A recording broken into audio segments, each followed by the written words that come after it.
Hey y'all, I'm Paige Feldman. I'm a writer and director, and here on this YouTube channel, I'm documenting the making of my debut feature as a writer-director. It's called Back to You, and it's a contained romantic comedy. Right now, I'm in the middle of revising the script and also writing a short version of the script for a proof of concept. And as part of that, both of the projects actually, I'm writing the lyrics for a song that's going to be an integral part of both the feature and the short. And if you saw my video last week or my YouTube short on Monday, you'll know that I'm looking for a songwriter to collaborate with on that song. Now, if you didn't know that and you are a songwriter, or you didn't know that and you're a songwriter and you just kind of forgot to do anything about it, my info is in the description below, so please hit me up because I would love to hear from you and potentially work with you. This week, though, I'm going to be taking a bit of a step back from talking about Back to You. Not because I don't have anything to share about it, but because I have something more exciting, I think, to share in general. At least it's more exciting to me right now. And that is I got hired to write a romantic comedy feature. I'm super excited. This is my second feature writing job that is not something that I've instigated.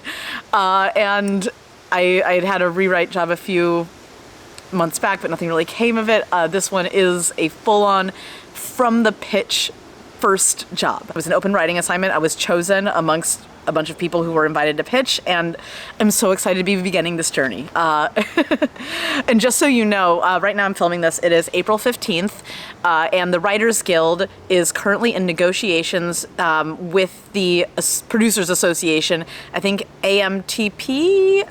It's the Producers Association that they have their contract with. And on May 1st, if they don't reach an agreement, they will potentially go on strike. Now, I am not a Writers Guild member. The company that I'm working for is not a Writers Guild signatory. If either of those things changes after May 1st and the Writers Guild is on strike, obviously I'm going to stop working.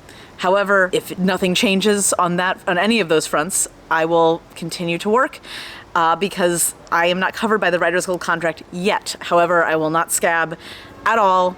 And if you're a writer and are like, well, but like maybe I could scab because I could get a foot in the door. You get a foot in the door once and then it's going to get slammed on your face. You have a broken nose, it's bloody, it's terrible. You're never going to get in that door again. So in summary, I'm not in WGA. This project's not WGA. I'm not a scab and no one should scab. And I mention all of this not to brag. Okay, I little to brag, but I am proud of myself. And I think I deserve that just a little bit. But more importantly, it's that I had a meeting this week that was really illuminating and ultimately inspiring to me. Because it started out as kind of like a talking to a little bit, but then it turned into a motivational speech. And so I wanted to share with all of you, especially if you're writers or other creatives, to help you feel empowered about what you're doing and the power that your work has. So to give some context, I said that this was an open writing assignment. And specifically what that meant is that a producer, and let's call this producer Q, Q pitched me an idea and said, here's the concept for this romantic comedy. Now, come back to me with your take on it. So I came back to him with my take on it. I pitched it to him. He loved it. And we moved forward. Moving forward meant I wrote a treatment. So I wrote a treatment based on the idea that Q gave me. And then he read it. He came back to me with notes. I revised it. I gave him a second draft of the treatment. And I was all ready to do like a third draft of the treatment and then like go to draft. He's very like, let's get this done fast. When another producer, he brought his producing partner into it, and let's call her Z. And Z came onto the call and she ripped the treatment apart. Whew. It was rough. The crux of her notes was that I was trying to tell 4 different stories in one movie. And this is a feature. There's no possibility of it being a series. This is a feature. And the writing was good, the storytelling was good, but there was so much work happening that it felt overworked. It didn't feel effortless. It didn't feel like you were enjoying a story, but like watching somebody weave some stuff together in a very complicated way, and it works, but oh my gosh, it's so much work, and you feel tired reading it because there's just so much mental work that you have to do to lift this load. And the thing is I kind of knew all that. I knew that the pitch that the producer that Q gave me initially was a lot. But I'd figured out a way to handle it. And I thought I was doing a decent job of handling it, considering, well, first of all, like, I got the job, but I thought I was doing a decent job of handling it afterwards, considering I knew how much mental gymnastics you might have to go through to get past the suspension of disbelief on one part and to incorporate all of the emotional aspects that he was pitching to me, and that he was insistent be included.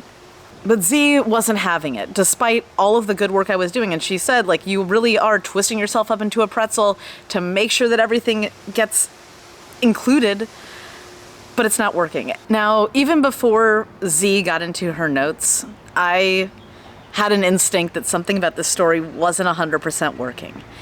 I was doing a lot of heavy lifting trying to make this premise work and fit in with all of the moving parts that Q had given me at the onset of my job. And I had thought that my job was to be a good little worker bee, to follow the directive, to tell the story exactly how the producer wanted me to tell it, but make it work and give it some flavor. Because in a previous writing job, that was kind of the MO. There's one person driving it, and my job was to make this story work in the best way possible and to put my voice into it. But Z quickly disabused me of that notion. My job, she told me, was not to follow instructions. It was to tell a story the best I could and to let them know, to speak up when something wasn't working. Because she told me that she could see that I was drowning in this premise. I had abandoned it even at the midpoint. I had created new dramas to cover up the fact that I couldn't keep going with the premise, with the arguments and confusion that were stemming from this thing the producer wanted to tell the story about. And I did my best to keep everybody happy and keep all these balls in the air, but the one person who I forgot to please was myself. And she told me that I was a good writer, but I just wasn't handling the premise well. And at this point, I honestly thought that they were going to say, good try, but we're going to go with somebody else who can handle this. Because Q was very attached to this premise for several reasons, and I thought that that was that. Except the thing is, they actually loved the characters I created. All of the little personal twists, the voicey stuff, the things that I was able to control outside of this premise that just was too big and too much for a single film, they loved all that stuff. So they told me, we love your characters, you love your characters. Go create a story in this setting, a specific setting that this film is going to take place in because they have a location. Go write a romantic comedy in this setting with your characters, and we'll figure it out together because we believe in you, we believe in your writing. That premise wasn't working, but we know that you can create something that will, because you were able to create something out of the mess that we gave you. So I was riding high, and then Q had to log off to go into another meeting, but Z stayed on, and she said, I want to talk to you for a second, because I could tell that you knew it wasn't working from moment one, and yet you kept going. Your job, though, is not to keep going despite all of whatever's happening, all this mischievous. I shouldn't say mischievous, but that's just where I am. Your job isn't to keep going despite all the mischievous we throw at you. Your job is to speak up when something isn't working, to make sure that the story you deliver is the best one you possibly can, that the script you deliver is going to work. And I had said, yeah, I mean, I knew that the story was, the first draft was going to be over 150 pages. And she said, well, if you knew that, why didn't you say something? Because we could have started over earlier. And I was definitely feeling a little bit ashamed for not saying anything, and I thought that my job, and like as a former gifted kid, like my job is to follow instructions and be the best, straight A student I can be, but that's not my job. My job is to tell a story, to tell a love story, to figure out and to ask them, what's the most important part of this premise to you? What's the most important part of this movie we're going to make? And then to create the framework for it, to create the story for it, and work with them to develop it into something that's amazing and exciting, and that I can get drafted, pen to paper, really, fingers to keys, and create a movie. Because at the end of that call, after Z got finished chewing me up a little bit and say, we can't go through with this runaround, you need to speak up if something's not working, she said, this film, it starts with you. So you bring your best with the script, and we'll make sure that we make the best movie possible.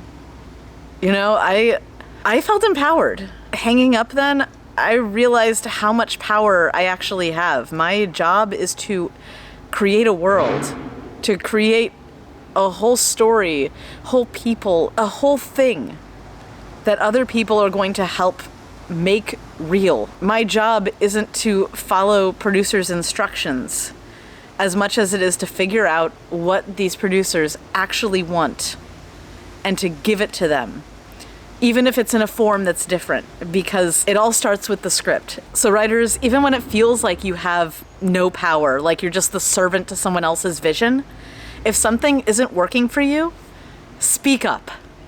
Because we are the architects and engineers of whole worlds. And if those worlds don't have solid foundations or the right filigree on the dining room chairs even, that's on us. So believe in your instincts and trust your instincts and make sure you're doing everything you need to ensure that the story just works. Because we are way more powerful than I think we even give ourselves credit for.